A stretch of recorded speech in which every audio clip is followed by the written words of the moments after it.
Welcome to the latest episode of Let's Chat with Derick. I am your host, Derick Fage. Our next guest, I would say, is one of the people probably most responsible for rekindling my passion for the entertainment industry.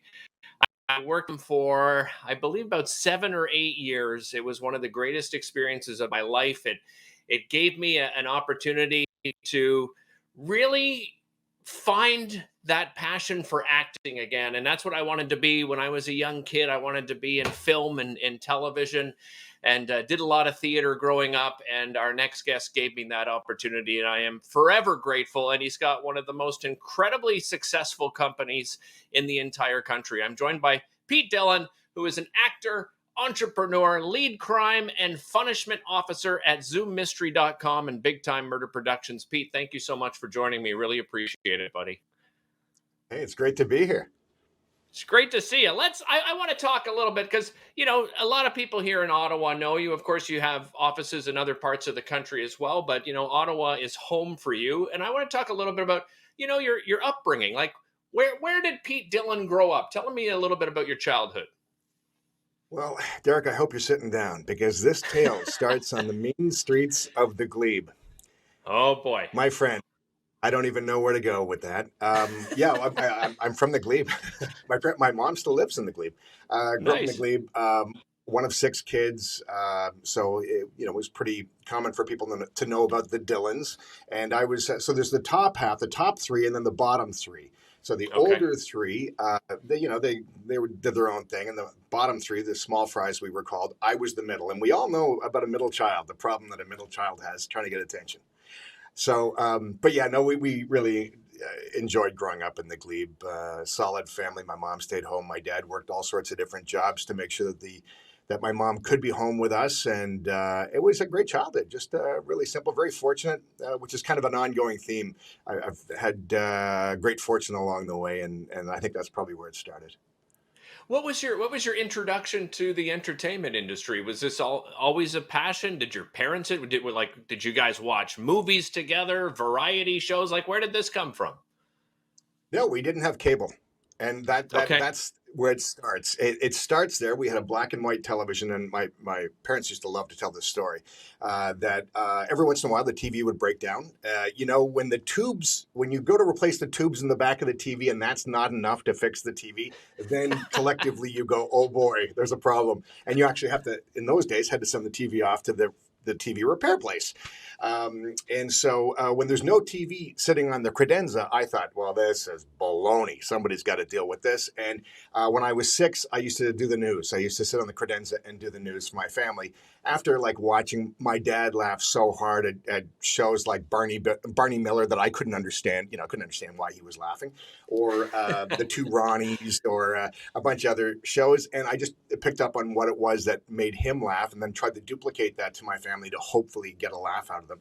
And so I understood there was a lot of power in being able to captivate an audience, even if it was your family and half of them were going, Peter, shut up, So from there, I knew that I wanted to attract as many people as I could. Sorry and about that. As a result, that's okay. That happens a lot. I don't know why. Welcome to the new world. Yeah. And so I got into high school, and I realized the girls really liked the guys in drama clubs and that sort of thing. And I thought, okay, this could really open a door for me here. And every time I had a chance to do a variety show or prove that I couldn't sing or stuff like that, I stepped forward. And the other thing is I was terribly nervous. I would get terribly anxious about the idea of getting in front of a crowd, and not anxiety as it's framed today, not that paralyzing anxiety where I need medication. It was the anxiety that we knew as kids, that I'm nervous, I'm excitedly nervous. And so I need to do something with this. And so I need an outlet for this. And so I kind of found that with, drama clubs and that sort of thing. And, going to high school, and I went to St. Pat's, and we did a sketch one time. And I remember the drama teacher saying, Peter, that was really funny. That was like, you were really good. And I to this day, when I left St. Pat's, I still had I offered a bursary to the school in this teacher's name, just because of the impact that he had on me. And I Wow. don't think he remembered. We've seen each other a number of times and talk all the time. But it was just him saying, that was really good. You really had something there. That was really good. That was enough to kind of fuel that passion and get me thinking maybe this could be something, So that's how those were the early steps anyway. Do you remember what your first paid acting gig was? Yeah. So in the Glebe, anybody who knows the Glebe, there used to be a corner store that wasn't in the corner. It was actually at the end of Lion Street on Fifth Avenue. It was called Yaggy's. It was run by the Wahab family, a wonderful, wonderful family. Ziggy was the father who ran the store, and oftentimes the daughters would handle the cash, be at the cash register. And I was in there, buying a bag of chips and a Coke with my allowance. And I said to one of the girls, "Hey, where's your brother?" And they said, "Oh, he's actually at CGOH, down way in the West End. They're actually having a cattle call for this TV show that they're doing." And I'm like, "Well, what do you mean a cattle call? What the hell is a cattle call?" And they said, "Well, it's where they have actors together for." I'm like, "Really? They're actually doing this?" So I ran home and I changed, and at that time you had to call OC Transpo to find out which buses went to where you needed to go, got all the directions, and I went to CGOH. Which I now live. I have a house that's like 2 blocks from where it used to be before the fire. But I got all the way to there, and they had people lined up, and they were auditioning for a show called Denim Blues. And I thought, oh boy, this would just be fantastic.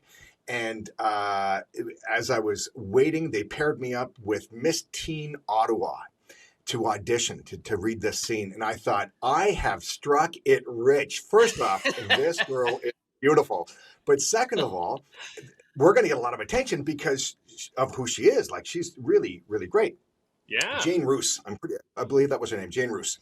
So we went and we auditioned, and I thought this is a really good sign. And about a week later, I got a call, and the producer said, "We'd like to offer you a role in the show." So I ended up doing 10 episodes out of the 13, or I did 11 out of the 13 episodes for the single season show, Denim Blues, the teenage soap opera that was very much like Degrassi.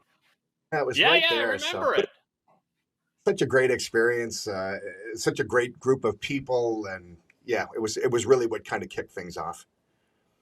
What's the biggest role you've had in film or television so far?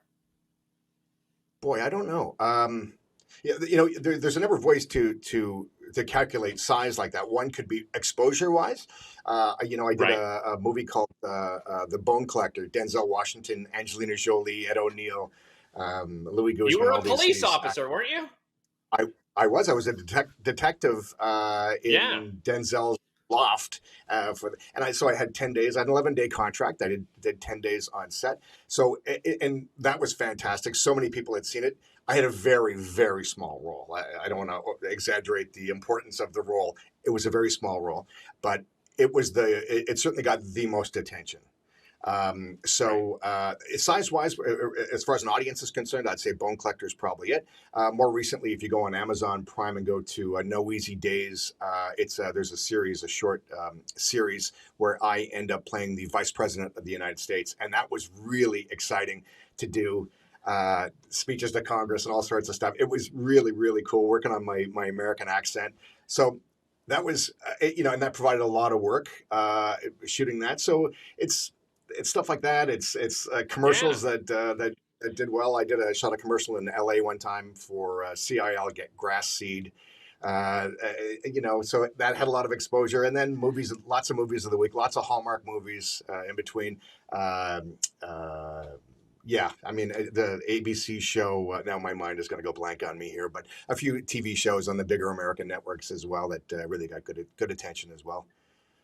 Well, you're celebrating what? Yeah. Quantico. Yeah, I know the show. Oh my goodness. Yeah. We just started watching it. So, oh my God, I got to look out for you. Okay. Looking forward to that. I wanted to talk about, because you're celebrating 29 years with Big Time now? Is it 29 years this year? Yeah, it'll be 30. February 10th is 30 years since Big Time Murder Productions was born. Yeah, and it went by like that. I We didn't expect this last couple of years to be the way they were, but boy, it's Yeah. just been building and building. Right before COVID, we had a series of sold out shows for 5 years above the Prescott on Preston Street for your Ottawa viewers, performing every Saturday between May and September. And we were in the middle of March, of course, we were coming back. I was actually in Florida on vacation. On a Friday, I flew back when everything kind of collapsed.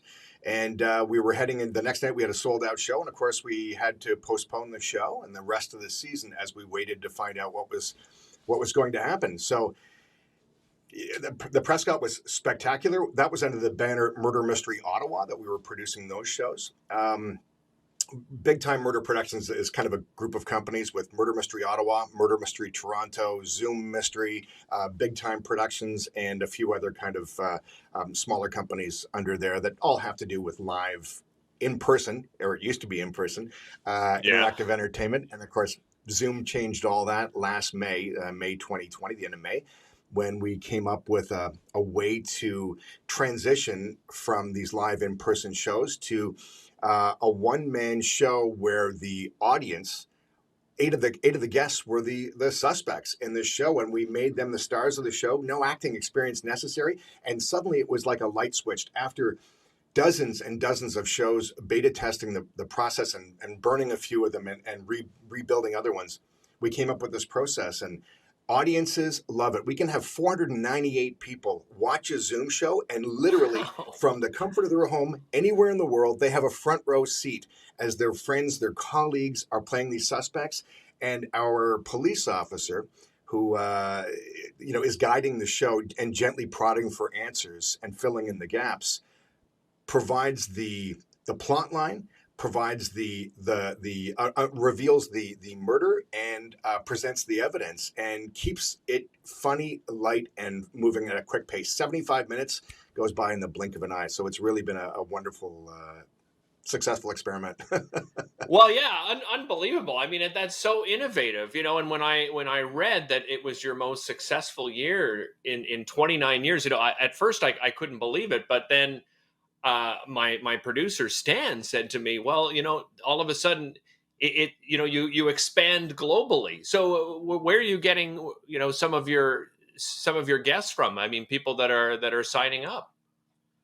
Yeah, it's crazy. We've entertained groups in Jerusalem. We had this one fellow who's a photographer in Jerusalem whose his mother was celebrating her 80th birthday in Toronto. Family spread all over the world, and we did the birthday party for them. As everybody was spread, the mother said it was the best birthday party that she had had in decades, being able to see all of her loved ones. But aside from that, we have a lot of clients throughout the U.S. Capital One is our biggest U.S. or our biggest repeat client in the U.S. With their offices in Florida. But most of our U.S. clients come from Florida, New York, Texas, and California. We even have old age homes in California who are in contact with us to do regular shows, and of course across Canada as well. But some really notable names that I really freak out when I see who the client the client list is, like the University of Maryland vaccine development team. So as things were really rolling, in December last year, we entertained the entire department at the University of Maryland vaccine development, and the Girl Scouts of Southwest Florida, and so you're entertaining people all over the place. It's endless. At Christmas to do 10 shows in a day was not unusual. We were, knocking them out left, right, and center. I perform as many of the shows as possible. And we have actors as well. Some of our Toronto actors and our Ottawa actors have their own Zoom studio like this. And we produce those shows. So it's a very tight, strict format that we have to ensure that the focus is always on comedic interaction, no embarrassing moments, no humiliation, no bad language. The kids can watch, but the show is written for adults, kind of like that. Bring it back to Barney Miller and watching my dad laugh so hard and not know what it is that he's laughing about. That's kind of the model we use. What an amazing story. Well, take me back, Pete, and take our viewers back. 29 years ago, you come up with this concept. How did you come up with the concept? Yeah, well, there was a murder mystery company already in town that has Okay. long since gone out of business. But I was doing shows for them, and I always liked the idea of being able to joke around with the audience. And inevitably, halfway through the show, the producer would pull me aside and say, "Stop making them laugh. It's a murder mystery." And I thought, but there's a way to do both things. And joking, they had an award ceremony one year, and they jokingly gave me comedic actor of the year. I thought, wow, what an honor! But they said, no, we're being sarcastic. This is not a funny production. This is not a comedy. Wow, burned. That's So yeah. hilarious. So I thought, okay, that's the way it goes. A short time later, they went out of business, and I kept thinking, I could do something in entertainment. I could do my own entertainment business. Denim Blues had happened, and then I moved to Vancouver for a while, and I was working at Eddie Bauer in the Pacific Center. It's no longer there, but it was, and I was in the back room, and there was an earthquake, and boxes were towering over my head, and I said, "That's it, everybody, I'm heading home." Yeah, to start this entertainment company. So I came back and tried to get some money together, put a business plan together, ended up working for this construction company. And I got fired from the construction company. It was Christmas time. They had given out turkeys to everybody. I had never received a Christmas bonus or anything of the like. And I was so Right. floored by this that this community was being built, and one of the owners lived very close to the construction trailer. So I got a card, a thank you card, wrote on the card, "Thanks so much, love the turkey," went over and put it in his mailbox. And they fired me because employees are not allowed to step foot on the boss's property. I did not know that. Really? Yep, honest to God. It was right before Christmas. It was right before Christmas. Yeah. So I went home and I'm like, okay, what am I going to do? I can't believe I've actually been fired from a job. And the YMCA at that point, the YMCA Enterprise Center had a business course that they were offering. And I phoned them. I said, "Can I get into this?" I said, "It started last week, but we'll squeeze you in." And I had such a great time. I learned so much from them that I decided, okay, I'm going to start my business. And big time started as an entertainment broker. And I just thought I could resell murder mysteries, balloonograms, everything, every sort of entertainment, comedians and magicians, and murder mysteries. And I was about 3 months in, and I realized, no, man, I want to perform. I want to be able to see the audience laugh, and I want it to be about us. And that's when it turned into big time. Really a way to have my own job so that I didn't have to worry about asking for permission to take time off to go in and audition for movies and stuff that quite regularly were coming up in Montreal. Unbelievable. And then 29 years later, let's talk about the growth over those years, Pete. So you started with how many scripts? Because I know you have a number of scripts. You rotate them. You've come up with the radio show concept as well. Yep. Tell me about those beginnings and where you are today. What the growth has been like. Yeah, it's been tremendous. I mean, we started off with a borrowed script, something that I didn't write. I didn't know I could write. So back then it was about getting a script from another writer and working on it. And, back then, 30 years ago, a show would last 3 hours. Now, if you touched a 2 hour long show, boy, that's a long show. And so we really try to truncate it as much as possible. We've even redesigned the format. So it's no longer dinner theater. At the Prescott, we were doing popcorn theater because the idea is that we want to get right to the goods. We also didn't want people complaining about food. Not that the food at the Prescott was bad. Food at the Prescott, spectacular. But typically, when you read reviews from dinner theater companies, the top third of the most common reviews that they get refer to the food. And I wanted it to be about the show. So we go from 3 hours in dinner theater to now a 75, a 90-minute show, a 2 hour show at most, depending on whether there's food involved or not.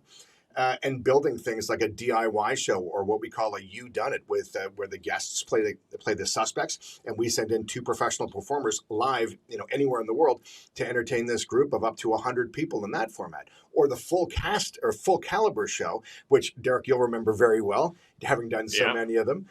I got a great story about how you saved the game. You know what I'm talking about. I do.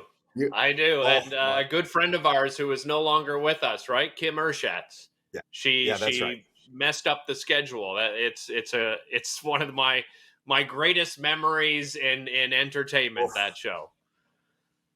Just for the viewers, very quickly, what happened? We were doing a show out of town. One of the actresses, there was an error was made with regards to her scheduling, and we got there and we were waiting for her to arrive. She didn't show. I called her on the phone and said, "Oh my God, I can't believe that's today. I can't get there in time." We knew the show started in 15 minutes. What were we going to do? And Derick, somehow, with his terrific acting skills and memory, jumped into the role of this boxer, this drunk boxing female boxer, and the audience loved it. It was that sort of thing out of necessity that really changed forced a change in our thinking to ensure that we were always evolving, that we were always trying to find another way to entertain the audience. You saved the game. You certainly saved the show that night, and the audience, oh my God, they loved it. They thought it was just part of the regular fare. It was a great. I remember because we always had a host, so the host actually had to play one of the characters, and I think it was Mark, right? That ended up shifting over, and he played the victim because the easiest way to get Mark back out of the show, and then Gabrielle, who I think is still with you, right? Yes, she sure is. Still doing shows. So Gabrielle gives me some of her clothes that she actually wore to the show because she's, now in costume. So I put some of her clothes on and she puts makeup on me and out we go and we do a show. And it was you and I were like, it took everything in us. You know what it reminded me of is like the Carol Burnett show, right? Where everybody's trying not to laugh, right, during the skit, and you and I had to turn away from each other. I don't know how many times during that show. It was unbelievable. And the audience loved that sense too, that urgency that we had, and how we were trying our best not to break out into laughter. But it was sincere too. It was really this appreciation for the magic that was happening before us, and that's really such an important part of live entertainment. It really is. Feeling like you're doing it for the very first time, and feeling the electricity in the air. You mentioned Gabrielle. 29 years ago, as I started the company, I said to Gab, let's be partners in this. And she said, "Oh, Petey, you're going to be great, and I don't want to get in your way." And so to this day, really, she's still the first person cast in every show. Yep. Oh, she's just amazing. And then I found out that my mom and Gab knew each other. I mean, just a great story. And that's the other thing, Pete. About when it comes to theater and the type of theater that you do, and it's so interactive, and the characters, the crew, have to rely on each other so much. It really forms an incredible bond. You must have made some of the most amazing friendships over the years with the people that you've come in contact with, that you've worked with over the years. Yeah, it's really true. And sometimes I'll go to Toronto and work with some of our Toronto actors, and we'll do a show, and there'll be a new actor that'll come in, and inevitably at the end of the show, it feels like you have been friends forever. Like it is such a quick thing. But I think the entertainment industry forces that upon you. I think I was doing a film last month, and somebody was talking about how the relationships that you have on set, and how important it is, and what they expect so much, that you could be stepping onto set and have a scene where you've got to kiss somebody an hour after you meet them. And how do they expect that from us? And I had to remind them that I've been screen acting for 32 years. One of the traits that you have to bring to the table as an actor is the ability to connect with somebody immediately, to be finding the good in them, to be intrigued by them, to be honestly, sincerely interested, and find the good and build that chemistry as quickly as you can. Derick, I for one know you do that with everybody you meet. You do that. You have a way of making everybody feel important around you, and that, boy, it's a knack. It comes to you naturally, I'm sure, but to many people it doesn't. They really have to work on it. But it's certainly a great skill. Oh, thanks for that compliment, Pete. Well, I've always had the mindset of, make people feel good about themselves. I think we're all sometimes self-absorbed in our own little world. And sometimes we think that it's, it's going to somehow stop us from achieving, the greater good, especially in the entertainment. Well, if I build somebody else up, it's going to give me less of an opportunity. And I have found that it's the complete opposite. And one of the greatest things you can do is just be somebody that's easy to work with. And I think that's incredibly important in the entertainment industry, which brings me to, Pete, you mentioned Denzel Washington. You've worked with some big names. And I think a lot of people, have a cynical view of people in the entertainment industry, especially big stars. But you've had an opportunity to meet some of them face to face, and they're very different from our perceptions, at least as far as I'm concerned. What is your thoughts on that? Yeah, absolutely. I think people are very quick to judge the stars on, rumors that they hear. Everyone likes to hear the juicy gossip and that sort of thing. I don't. I'm not somebody. I don't like that. When I'm on set, especially if there's big stars around, I don't pay them any kind of special attention. I just play it easy, and I think I've become much more approachable because of that. Because I don't make a big deal about being around them, but also I'm not into the gossip thing. I think. It's very easy to take something out of context and report back. I remember there was a movie being shot in Ottawa. At the time, this actress was very well known. They were getting ready to shoot it. A well-known newspaper here had mentioned that she was berating somebody, or not berating, but certainly very mad because her hair was very frizzy. And, Okay. Oh my God, then they had to get the hairdresser out to fix her hair. Oh my God, this is terrible. They're fawning over it. And that's an easy thing to report and criticize somebody about. But, in the bigger picture, when that movie is shot and that scene goes to air, if her hair is really frizzy and looks terrible, that's all the viewer's going to be thinking. Boy, her hair looked terrible. She didn't look good. She's protecting her career by saying, no, before I step out there, I want to make sure that I'm looking as good as I'm supposed to look. And so out of context, yeah, she was being really fussy, but within the context of the movie and her preparing, or rather protecting her image, she did exactly the right thing. So I don't know. I've had a lot of really very positive experiences with the people that I've worked with. They've been very positive, and like you, I try to be the happiest, most easygoing guy on set, just to make it light. I like to joke around. I like to give people a space that they need and make it memorable for the right reasons. And hopefully that leaves an impact. And when they talk about casting next time, they go, "You should get Pete on here, man. He was a lot of fun to work with, and he hit the scene out of the park." I hope. Yeah, no, I agree with you, Pete, and I can say from personal experience, you're incredibly welcoming.